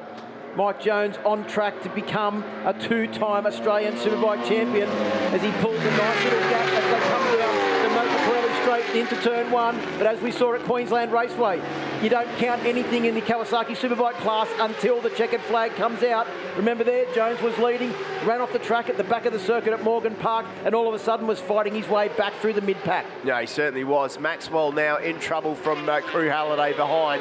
So it looks like just starting to drift off the pace like he did in race 1. Whatever Suzuki changed to try and get more grip out of the GSXR didn't work here. He's had a sensational year though, has Maxwell. A couple of DNFs, one of them certainly wasn't his fault. Well, so, both of them certainly weren't his fault, and he's only been off the podium twice in the rest of the races. So 4 races out of a massive championship year where Wayne Maxwell hasn't been on the podium. Halliday having a look up the inside, couldn't quite get the job done. You've got to get up pretty early to try and outbrake Wayne Maxwell. Yeah, his rear tyre might be cooked, but his front tyre is still certainly okay. Meanwhile, it is the Honda man back on the tail of Mike Jones. He's there, but the problem is that this part of the circuit where you need to be fast, this is where Jones is super quick. And we heard him say that he set his bike up to be quick out of the final corner as well. So he does get great drive out of this last turn here, the AGV corner, and that sets him up for a great top speed down the straight. Well, on the last lap, Jones was still in the 130s with a 130.936. What is he going to do now as they come across the line to complete the 7th lap? As there's some nervous looks there in the Honda garage. A 31.1 for Jones, a 31.0 for Herfoss. So Herfoss is matching the pace. Yeah, he is. Race leader. He is, but he's going to have to do something pretty special. Oh, and he runs wide. In very deep at the entry to turn 2. Lost a couple of bike lengths as well, but we're getting into the land where that Honda is very good. Should be able to make up the distance by the time they get back to turn 9. Yeah, he is, but you can also see the rear of the Honda now. Like, he is just like torching that rear tyre. He's almost riding it in more of a slide than the guy in front of him, Mike Jones. So really is starting to ask some big questions of the Pirelli rear slick at the moment. Well, you know, there's one thing that there's no question about, and that is the fitness of these two riders. Herfoss, all out of control. How did he get that bike stopped and keep it on track? The thing was crossed up. He had the back wheel in the air. He is riding now everything he's got to try and stay in touch with the barnstorming Desmo Sport Ducati. Jones on the title line into the Suzuki hairpin on that occasion. Yeah, it was just incredible stuff, the way that he just dove in. Have a look at this. Tried to go at the inside, couldn't quite do it, and bang, just a couple of millimetres in that. That could have ended not nicely, but probably pretty nicely for Wayne Maxwell. Nevertheless, that's the way that these guys work. They work in millimetres.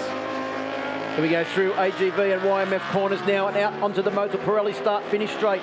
They'll come down to complete 8 laps of the 13-lap journey. Here goes Herfoss, pulls out of the slipstream. He's not going to have the pace at the end of the straight unless he's a very late-breaking legend on the brakes, and that's what he is. He's got the lead now as Troy Herfoss. Has he got more pace than Mike Jones around the back of the circuit that he can run into turn 2 and establish enough of a lead by the time he gets back to the straight? He's into turn 2 very deep.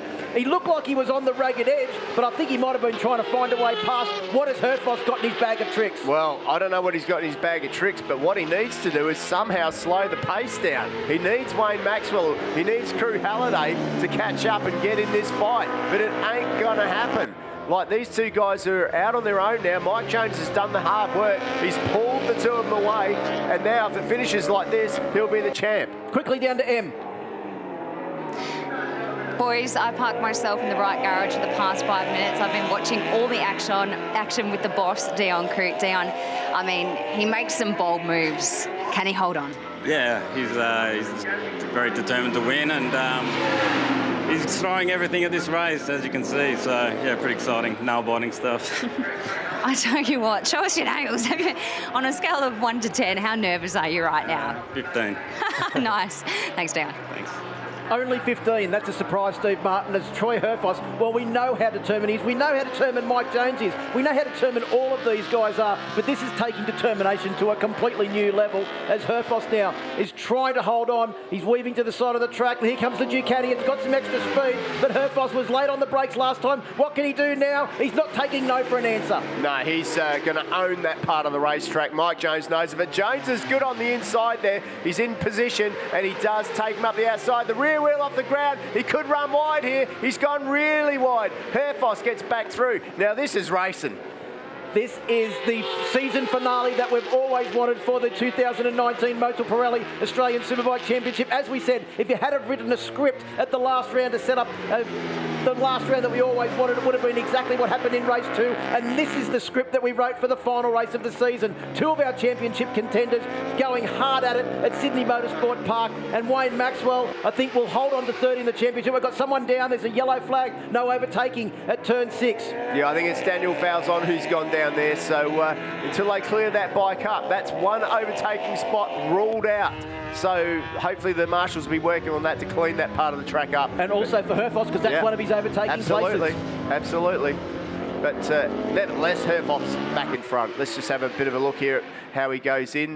Look at the rear wheel, just on the absolute limit. How much does he trust the front end of that bike? He runs wide over the dirty stuff. It's really dirty out there. Manages to pull it all together, gets on the gas, fires that Ducati. But in the meantime, Herfoss straight up the inside. But how many times was that rear wheel off the ground as he made his way into the corner? It spent more time off the ground than what it actually did on. Here comes the Ducati again. Herfoss, has he got enough of a lead that he can hold the line into turn 1? He can. We know that Jones is fast on the exit of turn 1 and into turn 2, but they're both so late on the brakes. Was that Jones with his knee in the dirt there?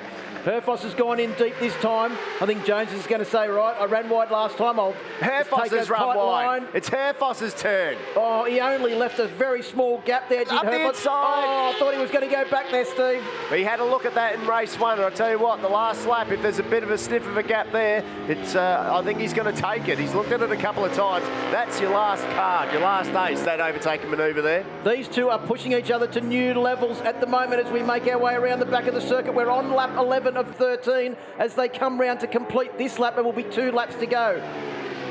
So the pressure is on. They have decimated the field. Wayne Maxwell, 5 seconds back now.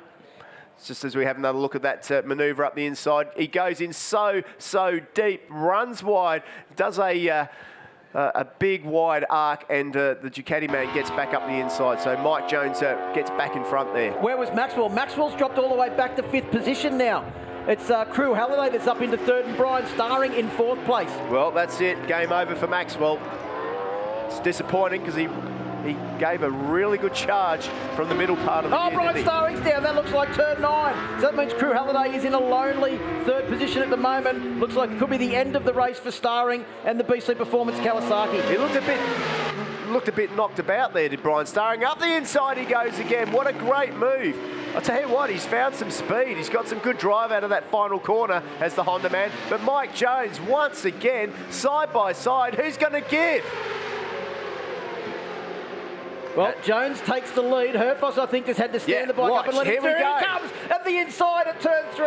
Jones had to stand the Desmo Sport Ducati up.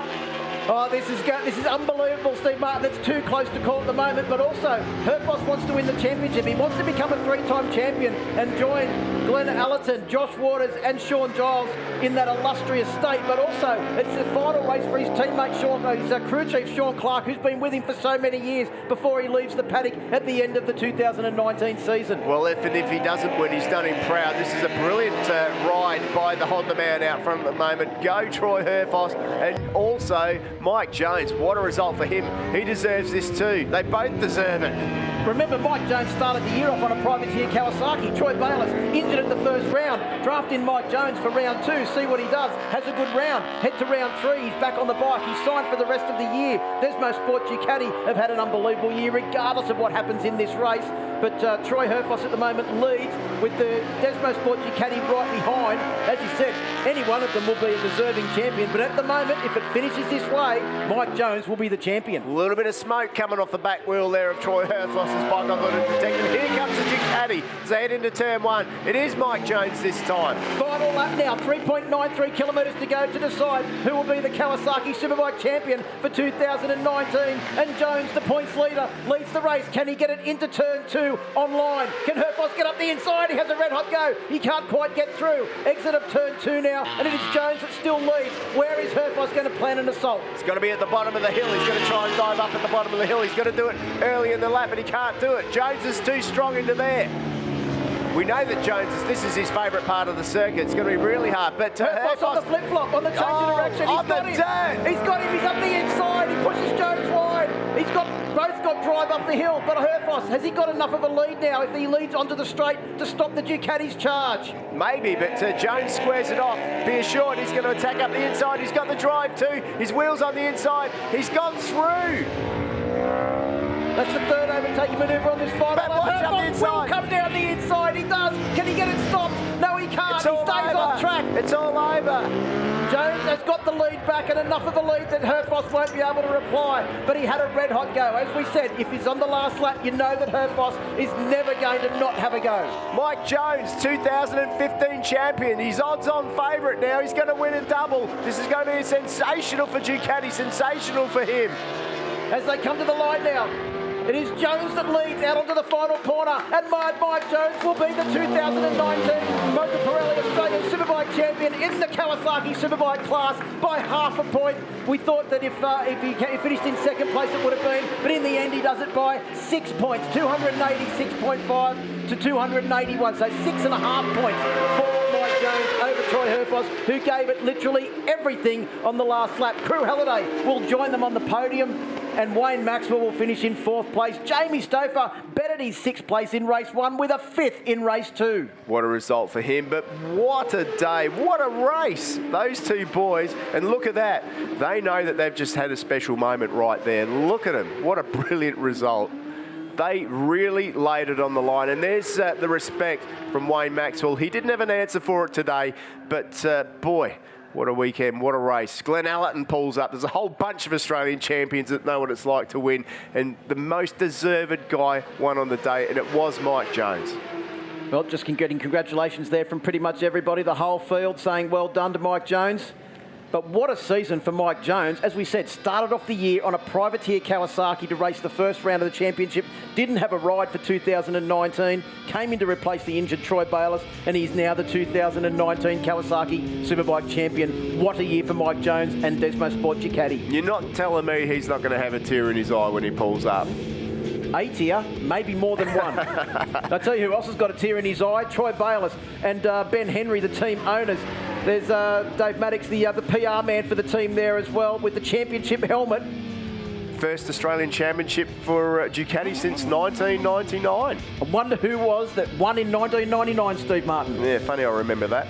But really glad that it's Mike Jones that could be the next one. Look at that. What a result. After the pressure, after not finishing the race at Phillip Island, after being taken out by Wayne Maxwell, after people saying, you can't do it, you're not strong enough, after the week qualifying yesterday, qualified on the third row of the grid. What a result. Well, the other thing is, though, too, that when you think about it, what it's proven once again is that qualifying doesn't really show anything in relation to race pace, and this season has all been about race pace. Every round, it's the end of the race that is the most important part for the riders that have set their bike up in Friday practice. Yeah, absolutely. Today, though, today was all about guts and determination and doing things that a motorcycle isn't made to do. Those guys, having ridden these bikes, those guys were doing things. You can't normally finish 8 seconds in front of Wayne Maxwell. You can't, unless you're risking crashing every lap. Here we go. Celebrate in style. Light it up, baby. Go Mike Jones. What a result, Phil. He deserves that. Now, that's a photo that'll be on the kitchen wall. Well, congratulations to Mike Jones. We'll come back. We'll hear from our top three and our 2019 Kawasaki Superbike champion after a short break.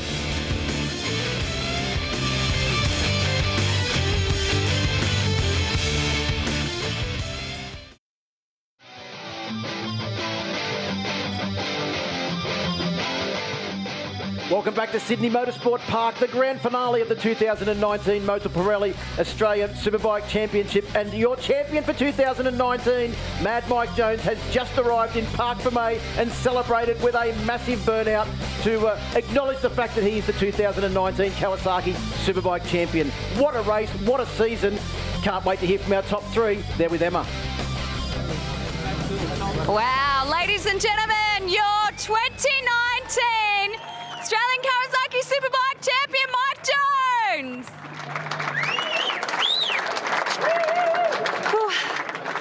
Just let you take a deep breath, take it all in for a second, have a look around. It feels good. You are the champion. You got it done. Coming into that race, half a point. Hold on. Yes, speak. I'm the champion.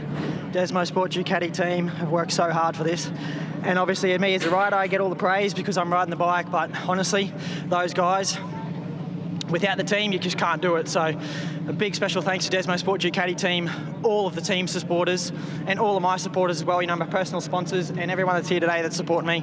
I just can't thank you all enough. I'm just so ecstatic. Thank you. Let's take it back to the start of this year, because very big shoes to fill, right? Troy Bayliss. Everyone knows Troy Bayliss, right? Where are you, Troy?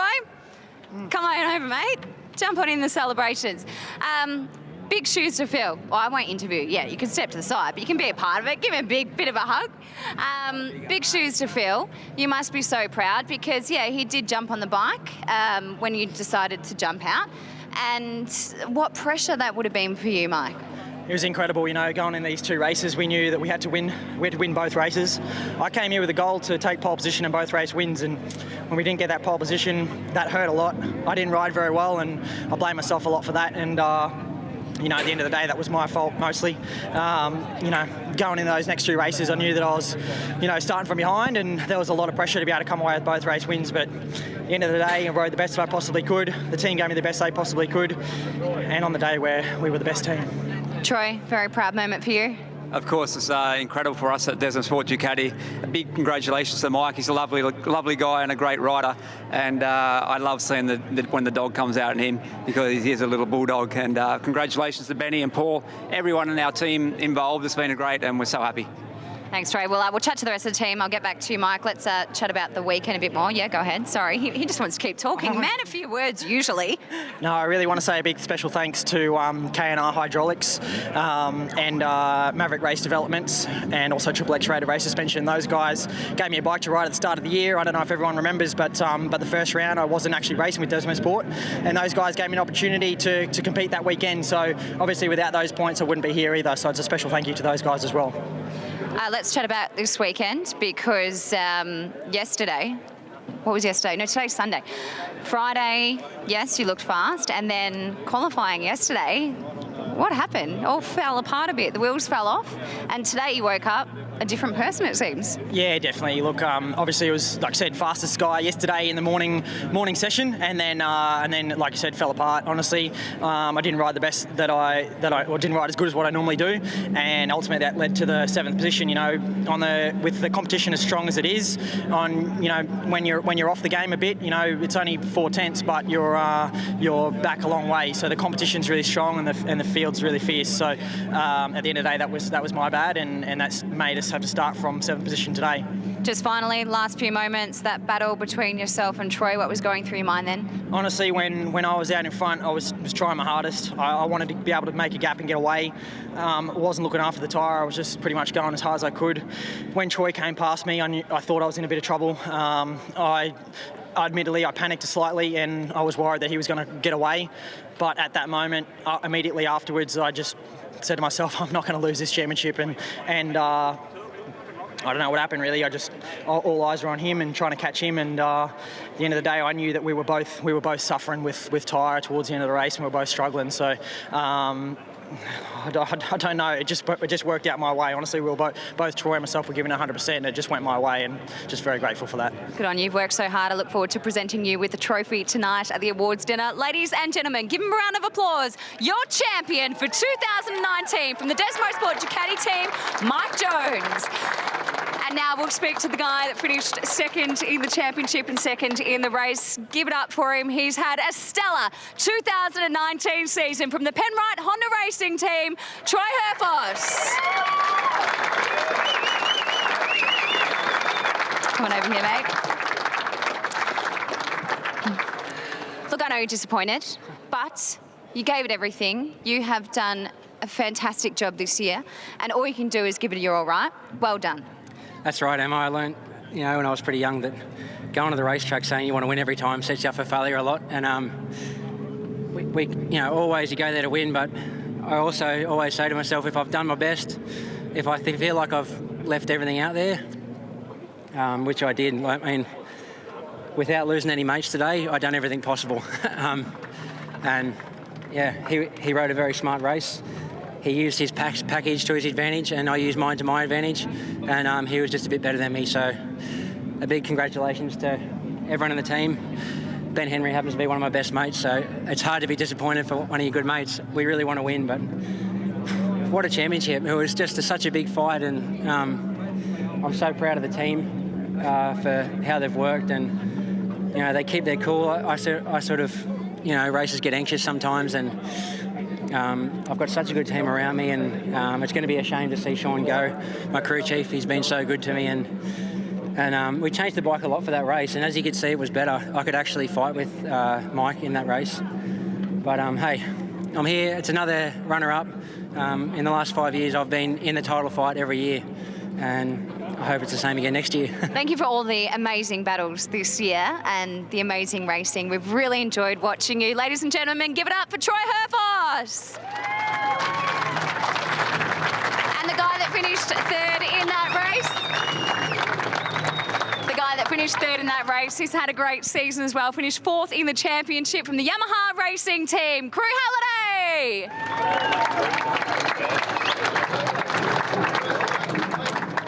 Hey, Crew. Look, I know you're a little bit disappointed, but you gave it your all as well. I mean, have a look at the competition this year, right? It has been sensational. Every single battle, every single race, every last corner. Well done.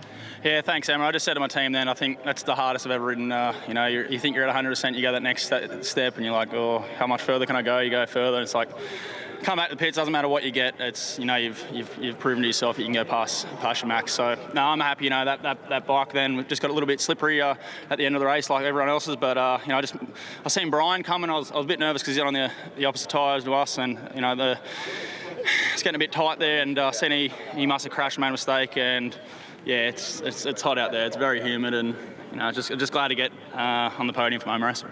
We enjoy watching you again in 2020. Thank you, crew. Thank you.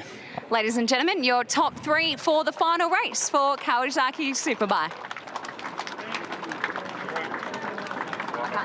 Well, congratulations to Mike Jones and the Desmo Sport Ducati team. As you can hear there, it is a team effort. Great result for Troy, Ben, Paul, and all the guys at Desmo Sport Ducati. Mike Jones, 286.5 points. 5.5 points the better of Troy Herfoss on 281. Wayne Maxwell confirms third place in the championship for Team Suzuki X-Star Australia on 273. Crew Halliday rounds out the season with a podium and 4th place in the championship. Josh Waters in 5th, Brian Starring in 6th. All of the riders in the top 6 have all won Australian championships. Make that the top 7. Matt Walters in 7th place, the leading independent team rider, ahead of Daniel Falzon on the factory Yamaha. Al Phillips in 9th, and Mark Quieto rounds out the top 10 in his first season at Penrite Honda. But 2020 is shaping up to be an even bigger year than 2019. The pre-season test at Phillip Island early in the year, 29th to the 30th of January. Then round 1 in conjunction with the World Superbike Championships, February 27 to March 1. Round 2 once again at Wakefield Park. Round 3 at the Bend to be joined by the Asia Talent Cup and the Asian Road Racing Championship. Round 4 with the V8 Supercars at Barbagallo Raceway in Western Australia just 1 week later. Then we have a mid-season test at Morgan Park before the Morgan Park round. Round 5 on the 7th to the 9th of August. Round 6 at Winton Motor Raceway, and then the season finale, round 7 at the Phillip Island Grand Prix circuit from the 2nd to the 4th of October. For more details, go to asbk.com.au.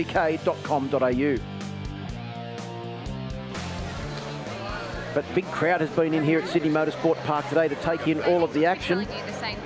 We wind down. Hopefully a lot of them will stay for the remaining races on today's program. But down to Emma for some final thoughts on 2019's unbelievable season. Unbelievable. Phil, thank you very much. And Steve, thank you to you. What an amazing 2019. Oh, it was absolutely incredible. It had everything. It had action, it had drama, and it had guts and determination. And we saw that culminate here today. I mean, what a championship it was. And I mean, for me especially, Ducati to win 20 years after I won it for them, well, what a great day. Congratulations to Ducati, to Mike Jones, and to all our champions in all of our classes. It has been an epic year, and ASBK is just getting even bigger and better. Thank you to all of our crew, to Phil Hallam, to Steve Martin, everyone at home for watching us for the fantastic 2019 season that it was. It's been an absolute pleasure being a part of the coverage. asbk.com.au while we're off air, but we look forward to seeing you for a bigger and better 2020. I'm Emma Francesco. Look forward to seeing you then.